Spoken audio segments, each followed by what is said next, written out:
ఉదయం కిరణాల మెరుపుతో యుద్ధభూమి ఓ మహా కళాఖండంగా మారిపోతుంది.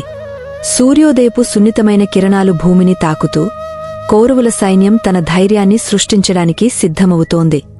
ద్రోణాచార్యగారు తన లోతైన గణనీయమైన కన్నులతో ఘనమైన చిట్కాలతో ఓ అద్భుతమైన పాడ్మవ్యూహం ఏర్పాటుకు తన సైన్యాన్ని సూచిస్తున్నాడు.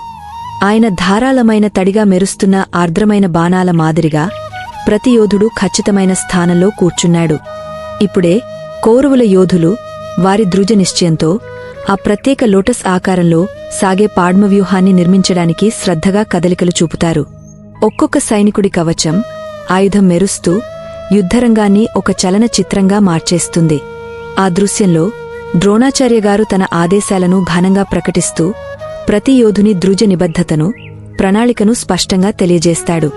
ఇదే సమయంలో పాండవ దళంలో అర్జునుడు తన అద్భుత బాణాలతో తన సైన్యాన్ని సమర్థంగా కాపాడేందుకు శత్రువు దిశగా తన గంభీర దృష్టిని సారిస్తూ ఉన్నాడు.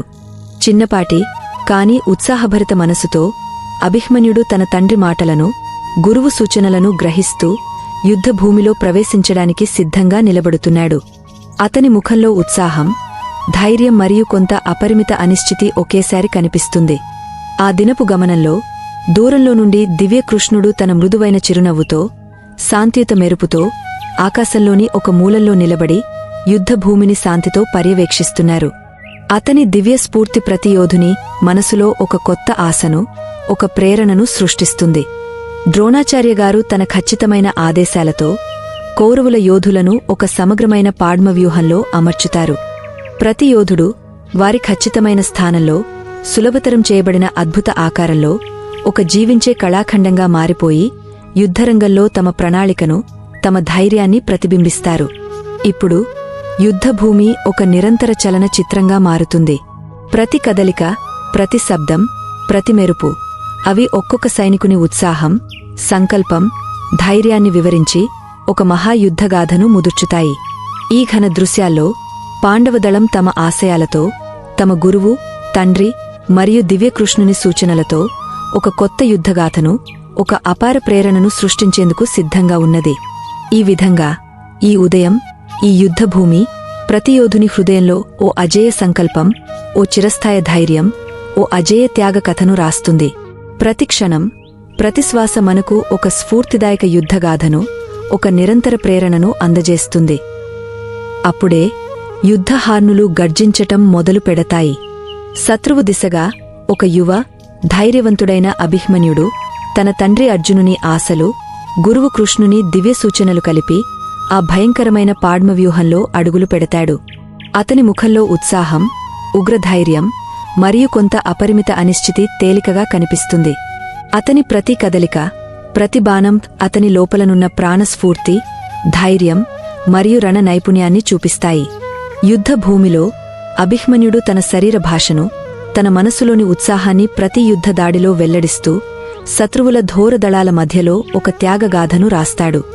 అతని ప్రతి దాడి, ప్రతి పరిగణనలో ఆ పాడ్మవ్యూహంలోకి అతను ఎలాగో ప్రవేశించి కాని బయటకు రాకపోయే రహస్యాన్ని అన్వేషిస్తున్నట్లు అతని ముఖంలో ఒక చిన్న అప్రమత్తత కనిపిస్తుంది. శత్రువు దళాలు తమ ఖచ్చిత శిక్షణతో, ద్రోణాచార్యగారి ఆదేశాలతో ఒక్కొక్కసారి దళాలుగా మిళితమై పాడ్మవ్యూహం యొక్క ప్రతి రేఖను, ప్రతి కోణాన్ని తీర్చిదిద్దుతున్నాయి. అదే సమయంలో పాండవ దళంలో అర్జునుడు తన అద్భుత బాణాల వెనుక తన శాంతిని, తన ఆశయాన్ని, దూరంలో ఆ యోధుని గాథను గమనిస్తూ ఉంటాడు. దివ్యకృష్ణుడు తన మృదువైన చిరునవ్వుతో ఆకాశం నుంచి యుద్ధభూమిని శాంతిగా కాని తీవ్ర భావోద్వేగాలతో పర్యవేక్షిస్తాడు. అభిమన్యుడు ఆ పాడ్మవ్యూహంలోకి ప్రవేశించిన వెంటనే అతని ప్రతి దాడి, ప్రతి కదలిక శత్రువుల ఉగ్రదళాల మధ్య ఒక కొత్త సవాల్ను, ఒక కొత్త ప్రేరణను సృష్టిస్తుంది.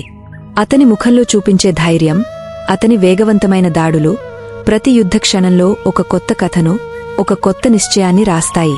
అతను దాని లోతుల వరకు అడుగులు పెడుతూ తన అనుభవాన్ని, తన ధైర్యాన్ని, తన త్యాగాన్ని ప్రదర్శిస్తూ ఉంటాడు.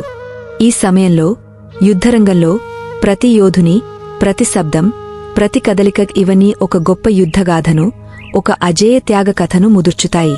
అభిమన్యుడి ప్రతి అడుగు, ప్రతి దాడి తన ధైర్యం మరియు ఉత్సాహాన్ని ప్రతిబింబిస్తూ యుద్ధభూమిలోని ప్రతి కొణంలో ఒక కొత్త సంకల్పాన్ని, ఒక కొత్త ఆశను పుట్టుపొందిస్తుంది. యుద్ధరంగం ఉగ్రతతో, ఉబ్బరం కొరత, శత్రువుల దళాల ఉగ్రదాడితో ఓ విచ్ఛిన్న క్షణ మునిగిపోతుంది.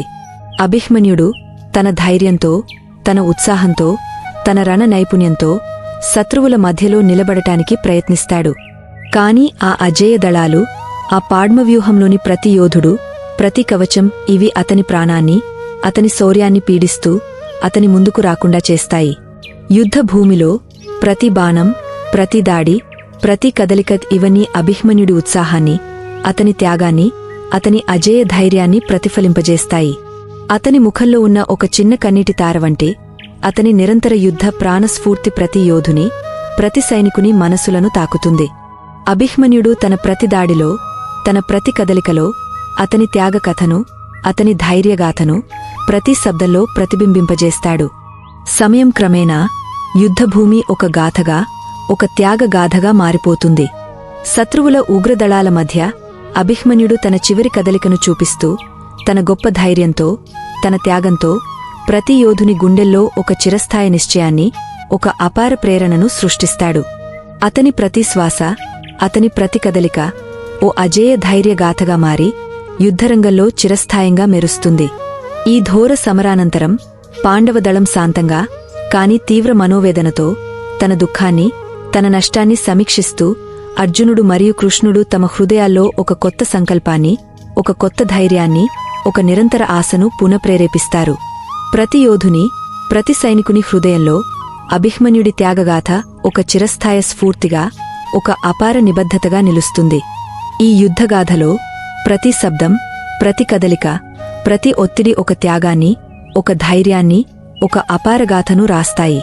అభిమన్యుడి త్యాగం, అతని ధైర్యం, అతని అజేయ ప్రాణస్ఫూర్తి ఇవి తరాల తరాలుగా మన హృదయాల్లో, మన జీవితాలలో ఒక నిరంతర ప్రేరణగా, ఒక శాశ్వత సందేశంగా నిలుస్తాయి.